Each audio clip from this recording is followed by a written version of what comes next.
friends. So welcome to phase 2 core 20 workout. So today's workout, you're going to see some familiar things that we did in week 1, but I'm going to add a slight variation to some of these movements. So the first one is a dying bug hold. You're going to come down onto your back and press your hands into your knees and your knees into your hands. The trick with this one is really about the breathing.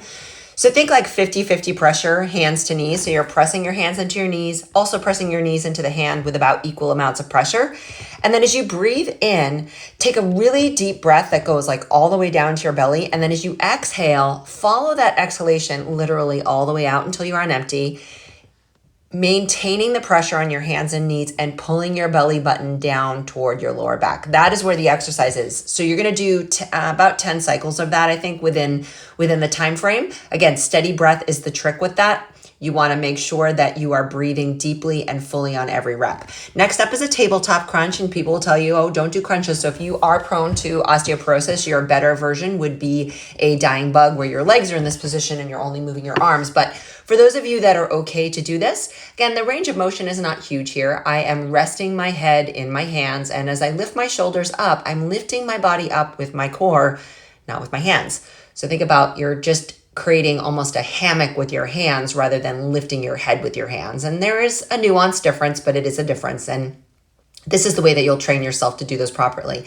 Next up is alternating toe touches. Again, I stay in that just slight flexion with my shoulders away from the ground, and I'm reaching with my opposite hand toward my opposite foot and scissoring my legs. Now you notice my legs are moving down toward the floor so that that down leg is parallel with the floor. If you have long legs or any issues with your back, you can absolutely do this with your knees bent, which is the version that I'm doing there.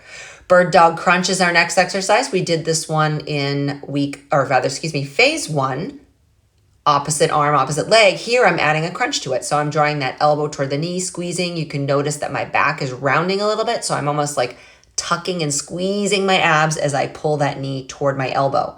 For those of you that are a little bit more advanced and you find that this is just a little too easy for you, which is possible, try adding a light weight to the equation, like a 5 or a 3, putting it in your hand. It makes a really big difference. So give that a try. Next up is a side lying leg lift. This is an exercise for your obliques, which are the muscles that run alongside of your waist. First thing I want you to do when you lie down on the ground is you want to make sure that your ankles and your hips are lined up. Your feet are not necessarily in front of your hips, even though it might look like that on the camera. They're still all in one straight line. Squeezing your ankles and your thighs together. Notice my leg, I refer to this as mermaid legs. So I'm squeezing my ankles together and moving my legs as one unit. If it bothers you to be on your hip, you can add a pillow or simply just rock back slightly to get on the softer part of your, kind of like right above your butt, behind your lower back. Again, the idea here is to just lift both legs together. Nice, smooth, even pace, and using the muscles of your waist to get you there. And then last up, side plank. Remember we did side plank with a leg lift last week.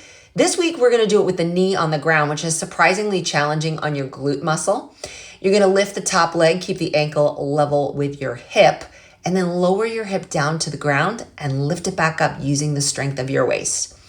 Again, that arm over my head is just making it feel a little bit more stretchy. So for phase 1, week 1, just go ahead and try the shorter sets first, at least for the first round. And if you feel like you could do more, you absolutely are welcome to do that. No changes on week 2, phase 2, just simply repeat the same exercises. And if you have time to increase the time, I would encourage you to give that a try. All right, see you in the next workout.